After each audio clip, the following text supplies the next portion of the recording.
കുറച്ച് സമയം മാത്രം പഠിച്ച് എങ്ങനെ ഹൈ മാർക്സ് സ്കോർ ചെയ്യാൻ സാധിക്കും? അതിനെയാണ് നമ്മൾ സ്മാർട്ട് സ്റ്റഡി എന്ന് പറയുന്നത്. സോ സ്മാർട്ട് സ്റ്റഡി ടിപ്സിന്റെ പുതിയൊരു സീരീസ് നമ്മൾ ആരംഭിച്ചിരിക്കുകയാണ്. Calicut university BCom BBA 5th സെമസ്റ്ററിലെ 6 സബ്ജക്ട്സിന്റെയും സ്മാർട്ട് സ്റ്റഡി ടിപ്സ് ഇൻക്ലൂഡ് ചെയ്തിട്ടുള്ള വീഡിയോ നമ്മൾ അപ്ലോഡ് ചെയ്യുന്നുണ്ട്. അതിൽ ആദ്യത്തെ സബ്ജക്റ്റ് ആയിട്ടുള്ള ഇൻകം ടാക്സ് ലോ ആൻഡ് അക്കൗണ്ട്സിനെ റിലേറ്റ് ചെയ്തിട്ടുള്ള വീഡിയോ നമ്മൾ ഇന്നലെ അപ്ലോഡ് ചെയ്തു. കാണാത്തവരുണ്ടെങ്കിൽ കാണാം. എങ്ങനെ ആ ഒരു സബ്ജക്റ്റിനെ സമീപിക്കണം, ഹൈ സ്കോറിലോട്ട് എത്തിച്ചേരാൻ എങ്ങനെ സാധിക്കും, ഇതൊക്കെ നമ്മൾ ആ വീഡിയോയിൽ ഇൻക്ലൂഡ് ചെയ്തിട്ടുണ്ട്. ഈ ഒരു വീഡിയോയില് നെക്സ്റ്റ് ഏറ്റവും ഇമ്പോർട്ടന്റ് ആയിട്ടുള്ള പ്രോബ്ലം പേപ്പർ ആണ് അക്കൗണ്ടിങ് ഫോർ മാനേജ്മെന്റ്. സോ എങ്ങനെ അക്കൗണ്ടിങ് ഫോർ മാനേജ്മെന്റിനെ പ്രയോറിറ്റൈസ് ചെയ്ത് പഠിക്കണം, ഏത് ചാപ്റ്റേഴ്സിൽ നിന്നാണ് കൂടുതൽ മാർക്സ് വരാൻ സാധ്യത, ദെൻ പ്രോബ്ലത്തിനും തിയറിക്കും എത്രത്തോളം ഇമ്പോർട്ടൻസ് ഉണ്ട്, ഇതൊക്കെ നല്ല രീതിയിൽ മനസ്സിലാക്കിക്കൊണ്ട് മാത്രം പഠനം ആരംഭിക്കുക. ഈ എൻറ്റയർ മാറ്റേഴ്സ് ആണ് സ്മാർട്ട് സ്റ്റഡി ടിപ്സ് എന്ന് പറയുന്ന ഈ ഒരു വീഡിയോയിൽ നമ്മൾ ഇൻക്ലൂഡ് ചെയ്തിട്ടുള്ള. വീഡിയോയിലോട്ട് പോണേക്കാൾ മുമ്പ് പറയാനുള്ളത്, നമ്മുടെ സ്ഥാപനം ബികോം BBA സ്റ്റുഡൻസിനെ എക്സാം ഓറിയന്റഡ് ആയിട്ട് ഓൺലൈൻ കോച്ചിങ് പ്രൊവൈഡ് ചെയ്യുന്ന സ്ഥാപനമാണ്. ലൈവ് ക്ലാസ് ഗൂഗിൾ മീറ്റിലൂടെ പ്രൊവൈഡ് ചെയ്യുന്നു. വീഡിയോ ക്ലാസിന്റെ റെക്കോർഡും ആക്സസ് ചെയ്യാൻ സാധിക്കും. അതുകൊണ്ട് തന്നെ എപ്പോൾ വേണമെങ്കിലും പഠിച്ച് ഡൗട്ട് ഉള്ളത് ചോദിക്കുകയും ചെയ്യാം. ഇൻകം ടാക്സിന്റെ ലൈവ് ഇപ്പൊ നടന്നുകൊണ്ടിരിക്കുകയാണ്. റെക്കോർഡും അവൈലബിൾ ആണ്. അക്കൗണ്ടിങ് ഫോർ മാനേജ്മെന്റും ഫിനാൻഷ്യൽ മാനേജ്മെന്റും ബികോം 5th സെമസ്റ്റർ സ്റ്റുഡൻസിന്റെ ഓൾറെഡി അവൈലബിൾ ആണ്. ഓക്കെ, BBAയുടെ ഇൻകം ടാക്സും അവൈലബിൾ ആണ് കേട്ടോ. സോ നമ്മുടെ ക്ലാസ്സിൽ ജോയിൻ ചെയ്ത് പഠിച്ച് നല്ല മാർക്ക് മേടിക്കാൻ താല്പര്യമുള്ള കുട്ടികൾക്ക് ഡിസ്ക്രിപ്ഷൻ ബോക്സിലുള്ള എന്റെ വാട്സ്ആപ്പ് നമ്പറിൽ കോൺടാക്ട് ചെയ്യാം, ക്ലാസ്സസ് ആക്സസ് ചെയ്യാം. ഇതുവരെയുള്ള നമ്മുടെ റിസൾട്ട്സ് ഒക്കെ സൂപ്പർ റിസൾട്ട്സ് ആണ് കേട്ടോ. So this is Kiran CS. Once again welcome back to KCS classes.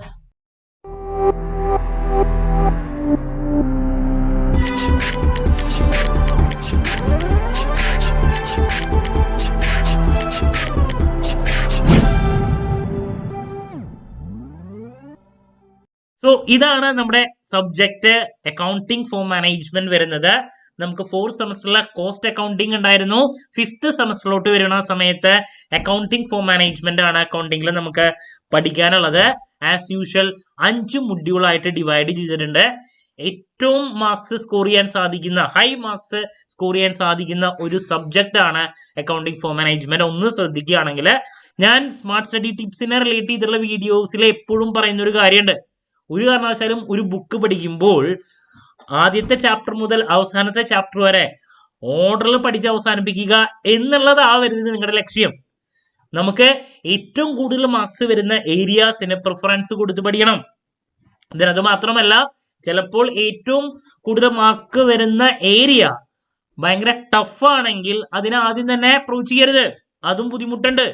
ഉള്ള സമയം നമ്മുടെ കയ്യിൽ നിന്ന് പോവുകയും ചെയ്യും. നമുക്ക് ആ സബ്ജക്റ്റിനോടുള്ള താല്പര്യം കുറയുകയും ചെയ്യും. അപ്പോൾ കുറച്ച് ഈസിയസ്റ്റ് ആയിട്ടുള്ള ഏരിയാസ് വെച്ച് സ്റ്റാർട്ട് ചെയ്യുക. അപ്പൊ നമുക്ക് ആ സബ്ജക്റ്റിനോട് താല്പര്യം വരും. അതിനുശേഷം പയ്യെ നമ്മള് മാർക്സ് കൂടുതൽ വരുന്ന ഏരിയ ആയിരിക്കും വേണം.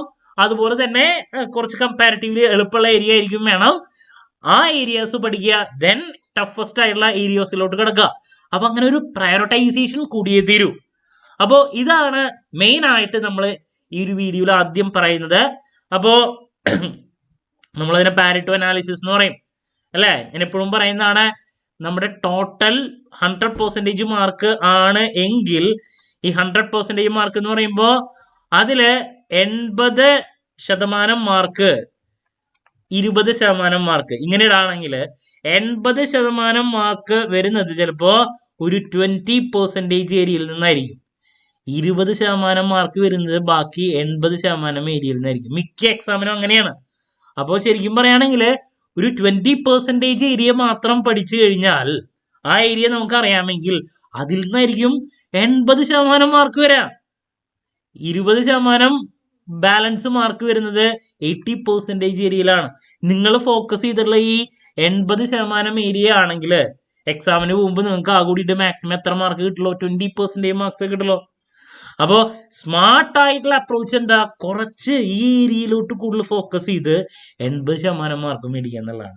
അതാണ് നമ്മുടെ സ്മാർട്ട് സ്റ്റഡി ടിപ്സിൽ നമ്മൾ പറയുന്നത്. ഓക്കെ, അപ്പോൾ 5 മൊഡ്യൂളിൽ ഫസ്റ്റ് മൊഡ്യൂൾ എന്ന് പറയുന്നത് മാനേജ്മെന്റ് അക്കൗണ്ടിങ്ങിന്റെ ബേസിക്സ് ആണ്.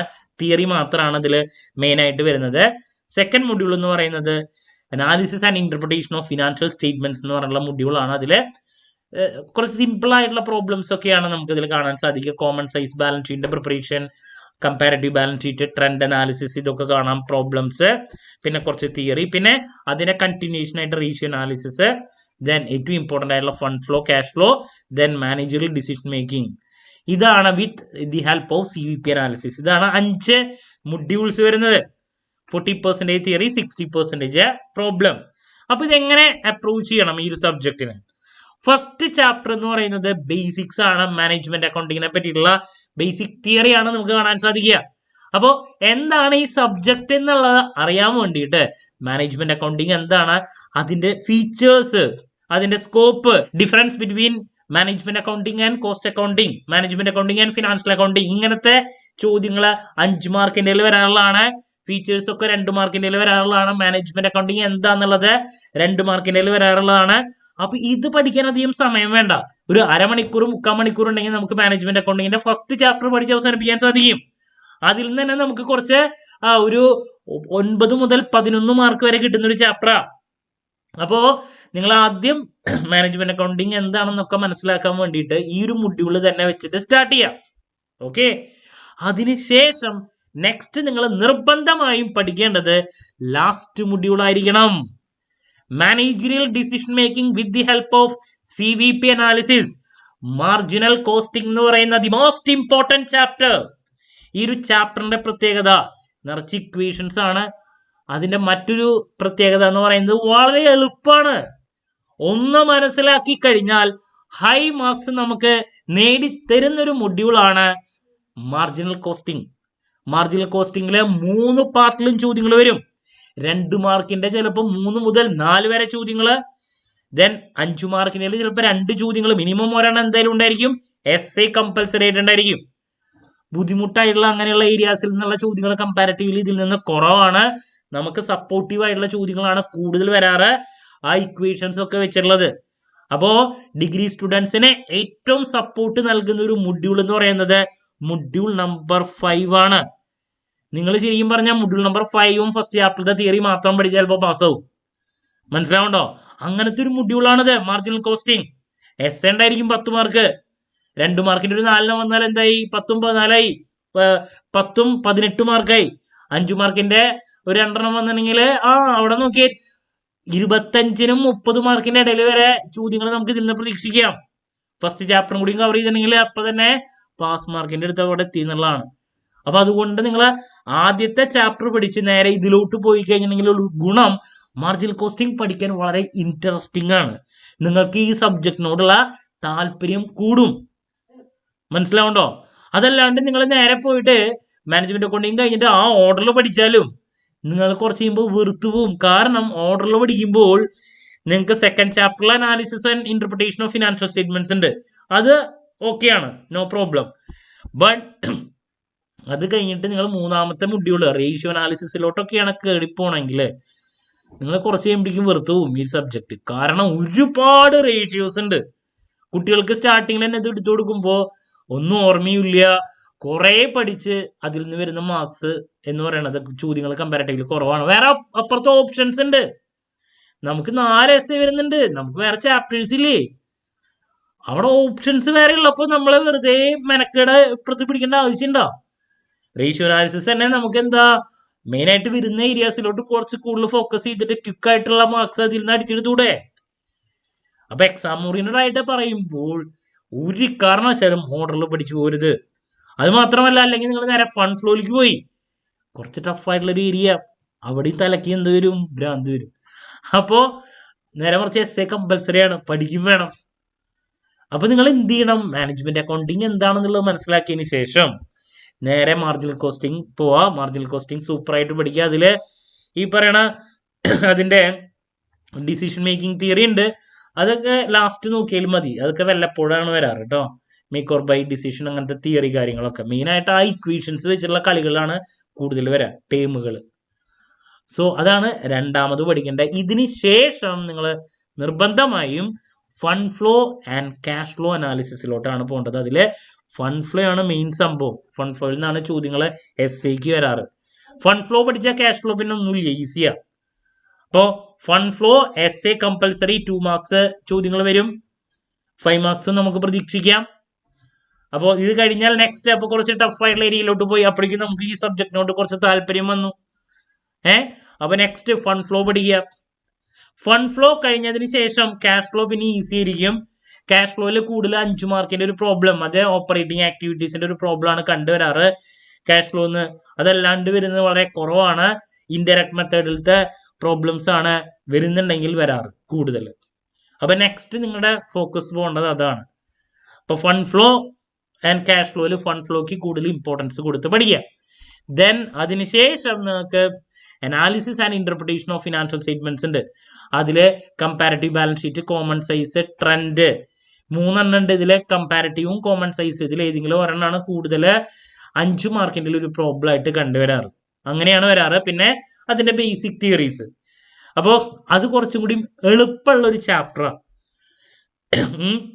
അപ്പൊ നിങ്ങൾക്ക് വേണമെങ്കിൽ ഫണ്ട് ഫ്ലോക്ക് മുമ്പ് ഇത് പഠിക്കണോണ്ട് വിരോധമൊന്നുമില്ല, അല്ലെങ്കിൽ അവസാനം പഠിച്ചാലും മതി. ഞാൻ പറഞ്ഞു ഈ ഓർഡറിൽ പഠിക്കാൻ പറയണതിന്റെ കാരണം ഇത് കഴിഞ്ഞാൽ നെക്സ്റ്റ് വെറുപ്പിക്കാൻ പോകുന്ന ഒരു ചാപ്റ്ററാണ്.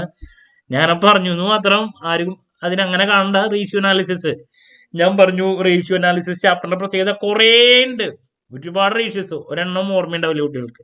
ഇതെങ്ങനെ പഠിക്കണം, അതിൽ മെയിൻ ആയിട്ട് വരുന്ന കുറച്ച് റേഷ്യൂസ് ഉണ്ട്, അതിലോട്ടാണ് ഫോക്കസ് പോകേണ്ടത്. അതിൽ നിന്ന് നമുക്ക് 2 മാർക്ക് 5 മാർക്ക് ചോദ്യങ്ങൾ എന്തായാലും കിട്ടും. എസ്ഐക്ക് നമുക്ക് വേറെ ഓപ്ഷൻസ് അവിടെ ഉണ്ടെന്നുള്ളതാണ്. അങ്ങനെയാണ് നിങ്ങൾ റേഷ്യോ അനാലിസിസിനെ അപ്രോച്ച് ചെയ്യണമെങ്കിൽ ഇത് വളരെ ഈസി ആയിട്ടുള്ളൊരു ചാപ്റ്റർ ആയിട്ട് മാറ്റാൻ പറ്റും. അവസാനം മാത്രം നിങ്ങൾ റേഷ്യോ അനാലിസിസിലോട്ട് പോയാൽ മതി. ഇങ്ങനെ വേണം നിങ്ങൾ ഈ ഒരു സബ്ജക്റ്റിനെ സമീപിക്കാൻ. അപ്പൊ ഏറ്റവും കൂടുതൽ മാർക്സ് സ്കോർ ചെയ്യാൻ പറ്റുന്ന രീതിയിൽ ആദ്യം തന്നെ സബ്ജക്ട് മനസ്സിലാക്കാൻ മാനേജ്മെന്റ് അക്കൗണ്ടിങ് പഠിക്കുക. ഏറ്റവും കൂടുതൽ മാർക്സ് നമുക്ക് നൽകുന്ന മാർജിൻ കോസ്റ്റിംഗ് 2ാമത് പഠിക്കുക. എസ്ഐ കമ്പൽസറി ആയിട്ട് പ്രതീക്ഷിക്കുന്ന ഫണ്ട് ഫ്ലോ 3ാമത് പഠിക്കുക. അതിന്റെ കൂടെ തന്നെ ക്യാഷ് ഫ്ലോ വേണമെങ്കിൽ നോക്കാം. ദെൻ അതിനുശേഷം നിങ്ങൾക്ക് ഒരു ആശ്വാസം നൽകാൻ വേണ്ടിയിട്ടുള്ള ഈസി ആയിട്ടുള്ള ചാപ്റ്റർ ആണ് ഈ പറയുന്ന common size and comparative. Okay, അതിന്റെ തിയറിയും കാര്യങ്ങളും നോക്കാം. അവസാനം മാത്രം നിങ്ങൾ എന്ത് ചെയ്താൽ മതി, റേഷ്യോ അനാലിസിസിലോട്ട് പോയാൽ മതി. 5th ഇത് നോക്കിയതിന് ശേഷം അവസാനം മാത്രം റേഷ്യോയിലോട്ട്. ഞാൻ എന്തുകൊണ്ടാണ് ആ റേഷ്യോ പഠിച്ചു കഴിഞ്ഞില്ല, പല കുട്ടികൾക്കും അവസാനമൊക്കെ ആകുമ്പോഴേക്കും പഠിച്ചു കഴിയുണ്ടാവില്ല, സമയമില്ലാണ്ട്. എന്നാലും നിങ്ങൾക്ക് സേഫ് ആവണ്ടേ. ഇവിടെ നിങ്ങൾ സേഫ് ആവും. മാനേജ്മെന്റ് അക്കൗണ്ടിങ് എന്ന് പറഞ്ഞാൽ ഫസ്റ്റ് ചാപ്റ്റർ പഠിക്കുമ്പോൾ അതിൽ നിന്ന് തന്നെ ചിലപ്പോൾ എസ്സേ വരും, തിയറി ചിലപ്പോൾ 2 മാർക്കും 5 മാർക്കും അങ്ങനെ ഇടും. മനസ്സിലാവണ്ടോ? പിന്നെ ഞാൻ പറഞ്ഞു മാർജിനൽ കോസ്റ്റിംഗ് കൂടി പഠിച്ചു കഴിഞ്ഞാൽ തന്നെ നിങ്ങൾക്ക് പാസ് മാർക്കിനുള്ള ഒപ്പിക്കാം. ദെൻ കുറച്ചും കൂടി ഹൈ സ്കോറിലോട്ട് പോകാൻ ഫണ്ട് ഫ്ലോ പഠിച്ചാൽ എസ്സേ കമ്പൽസറി ആണ്. ഇത്ര പഠിക്കുമ്പോൾ തന്നെ അത്യാവശ്യം നമ്മൾ ഓക്കെ. പിന്നെ ഈ പറഞ്ഞ പോലെ കമ്പാരിറ്റീവ് ബാലൻസ് ഷീറ്റും കോമൺ സൈസും ഒക്കെ നോക്കിക്കഴിഞ്ഞാൽ നെക്സ്റ്റ് ലെവലായി. ഇപ്പോൾ റേഷ്യോ നിങ്ങൾക്ക് പഠിച്ച് അവസാനിപ്പിക്കാൻ സാധിച്ചില്ല, റേഷ്യോ ചോദ്യങ്ങൾ വരും. അപ്പുറത്തെ ഓപ്ഷൻസ് ഉള്ളത് കൊണ്ട് തന്നെ പേടിക്കാണ്ട് മുന്നോട്ട് പോകാൻ പറ്റും. നേരെ മറിച്ച് നിങ്ങൾ ഓർഡറിൽ പഠിക്കുകയാണെങ്കിലോ നിങ്ങൾ വെറുത്തു പോകും സബ്ജക്റ്റ്. ഓക്കെ, അപ്പോൾ ഈ അപ്രോച്ച് എക്സാം ഓറിയന്റഡ് ആയിട്ട് ഫോളോ ചെയ്യാൻ ശ്രമിക്കുക. ഇത് നമ്മൾ സ്മാർട്ട് സ്റ്റഡിക്ക് വേണ്ടിയിട്ടാണ്, എക്സാം ഓറിയന്റഡ് ആയിട്ടുള്ള കാര്യങ്ങളാണ് നമ്മൾ മെയിനായിട്ട് പഠിക്കുന്ന സമയത്ത് അപ്രോച്ച് ചെയ്യാൻ പറ്റുന്ന ഏറ്റവും നല്ലൊരു രീതിയാണ് കേട്ടോ ഇത്. ഓക്കെ, ഇതുവരെയുള്ള ക്വസ്റ്റ്യൻ പേപ്പേഴ്സിന്റെ ബേസിൽ ഏറ്റവും കൂടുതൽ മാർക്സ് വരുന്ന ഏരിയാസിന്റെ ബേസിലാണ് നമ്മൾ ഈ ഒരു എക്സ്പ്ലനേഷൻ നൽകുന്നത്. So that's about accounting for മാനേജ്മെന്റിന്റെ സ്മാർട്ട് സ്റ്റഡി ടിപ്സ്. ഇനി നെക്സ്റ്റ് ബാക്കിയുള്ള സബ്ജക്ട് ഫിനാൻഷ്യൽ മാനേജ്മെന്റും BRM ഓരോ സബ്ജക്റ്റിന്റെ സ്മാർട്ട് സ്റ്റഡി ടിപ്സിന്റെ വീഡിയോ ആയിട്ട് എത്രയും പെട്ടെന്ന് തന്നെ നിങ്ങളുടെ മുമ്പിൽ എത്താം എന്നുള്ള പ്രതീക്ഷയോടെ നിർത്തുന്നു. This is Kiran CS signing off. Have a nice day. Thank U.